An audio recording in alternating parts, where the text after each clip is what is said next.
How to switch accounts on Roblox. Hello everybody and welcome back to our channel. So let's get started without any further ado. So for that, first of all, you want to go ahead and open Roblox application in your mobile device. Once you open the Roblox app, you simply want to go ahead and log into your Roblox account. So once you're logged into your account, go ahead and tap on the more icon at the bottom right corner. And once you're inside the more section, scroll below and then you'll find an option that says switch accounts. Go ahead and tap onto it. So now you want to go ahead and simply tap on add account, tap on log in to existing account if you have an existing account. If not, simply tap on create new account. So for now, I'm going to be tapping the first one. So go ahead and log into your another Roblox account.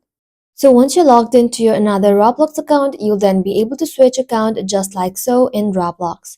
Well, that's simply how you can do it, guys. Thank you all for watching the video till the very end and stay tuned until our next upload.